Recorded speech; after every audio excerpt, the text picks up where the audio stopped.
যখন কোনো যুবক পর্নোগ্রাফি দেখে তখন তার মূলত 5টা ক্ষতি হয়। এমন 5টা ক্ষতি, যে 5টা ক্ষতি তাকে মৃত্যু পর্যন্ত এই দুনিয়ার মধ্যে ভোগ করতে হয়। সে কোনো জায়গায় গিয়ে শান্তি পায় না, তার অস্থিরতায় দিন কাটে এবং সে পাগলের মতো হয়ে যায়। তো আজকে আমরা আলোচনা করব এই 5টা ক্ষতি আসলে কি, কোন 5টা ক্ষতি যুবকদের হচ্ছে। 1 নাম্বার ক্ষতি তাদের হয়, যখন কোনো যুবক পর্নোগ্রাফি নিয়মিত দেখে তখন সে তার পুরুষত্বকে হারিয়ে ফেলে।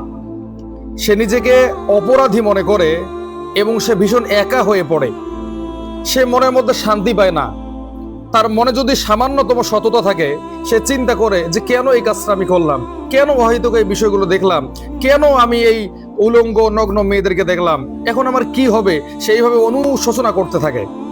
2 নাম্বার যে ক্ষতি সেটা হচ্ছে, তার সামনে যখন কোনো মেয়ে মানুষ চলে আসে তখন এই যুবক এই মেয়েকে নিজের মা মনে করতে পারে না, নিজের বোন মনে করতে পারে না, নিজের অন্যান্য আত্মীয় স্বজন মনে করতে পারে না। তখন তার মনে একটাই কামনা বাসনা জাগে যে এই মেয়ের সঙ্গে কেমনে হারাম রিলেশন করা যায়, কিভাবে এই মেয়ের সাথে এই যে সেক্সুয়াল রিলেশন করা যায়, এইরকম এই যুবক মনে করতে থাকে। 3 নাম্বার এই যুবকের যে ক্ষতি হয় সেটা হচ্ছে, তার শারীরিক শক্তি নষ্ট হয়ে যায়। সে অল্প একটু কাজ করতেই দুর্বল হয়ে পড়ে। তাকে যদি বলা হয় যে মাঠের মধ্যে 3 পাক দৌড় দেন, আর পারবে না, কারণ তার শারীরিক যে শক্তি এটা নষ্ট হয়ে যায়। সে নিজের যে একটা ব্যক্তিত্ব আছে, নিজের যে একটা পুরুষত্ব আছে, একটা যে গায়রত আছে, এটাকে হারিয়ে ফেলে। মাথা ব্যথা হয়, চোখের মধ্যে ঝাপসা দেখে, খাওয়ার মধ্যে রুচি থাকে না, এরকম নানান ধরনের সমস্যা কিন্তু এই যুবকের হয়। 4 নাম্বার যে সমস্যাটা হয় সেটা হচ্ছে, সে বিবাহিত জীবনে সুখী হতে পারে না। তার স্ত্রী যতই সুন্দরী হোক না কেন, তার স্ত্রী যতই অপরূপা হোক না কেন, যতই উচ্চ বংশীয় মেয়ে হোক না কেন, এই পুরুষ তার স্ত্রীর কাছ থেকে সেই সুখ অনুভব করতে পারে না। কারণ এই যুবক পর্নোগ্রাফি দেখতে দেখতে তার মাইন্ডটা, তার অন্তরটা এবং তার চক্ষুগুলো এমনভাবে তার স্ত্রীকে কামনা বাসনা করে যেটা সে পর্নোগ্রাফির মধ্যে দেখেছিল। এই জন্য মূলত দেখা যায় যে তার স্ত্রী তার সঙ্গে এরকম যৌন মিলন করতে চায় না এবং তার স্ত্রী সেইভাবে তাকে সঙ্গ দিতে পারে না যেভাবে সে পর্নোগ্রাফিতে দেখেছিল। মূলত এই কারণে পরে কি হয়, সংসারের মধ্যে অশান্তি হয়, বিচ্ছেদ ঘটে, মারপিট হয়, এরকম নানান ধরনের ক্ষতি কিন্তু এই যুবকের হয়। 5 নাম্বার যেটা সমস্যা সেটা হচ্ছে কি, যখন কোনো ব্যক্তি নিয়মিত পর্নোগ্রাফি দেখবে তখন সে ইবাদত বন্দেগীতে মজা পাবে না।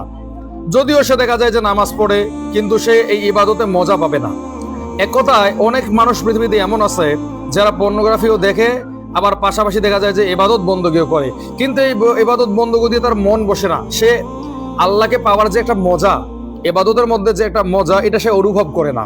এর ফলে কি হয়, তার ভালো কাজ করার আগ্রহ হারিয়ে যায়। সে যখন দেখে যে আমি তো নামাজ পড়ে মজা পাচ্ছি না, নামাজে গিয়ে শান্তি পাচ্ছি না এবং নামাজ আমাকে প্রশান্তি দিতেছে না, আর অন্যান্য যে ভালো কাজগুলো যেমন সত্য কথা বলা, মানুষের খেদমত করা এবং আল্লাহ তাআলাকে রাজি খুশি করার মতো অনেক যে ইবাদত বন্দেগীগুলো আছে,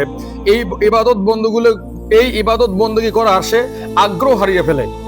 তার মন থেকে চিরতরে মুছে যায় যে কিভাবে আমি আল্লাহকে পাবো, কিভাবে দিনের কাজ করব, কিভাবে আল্লাহর কাজ করব, এই সমস্ত বিষয়গুলো সে ভুলে যায়।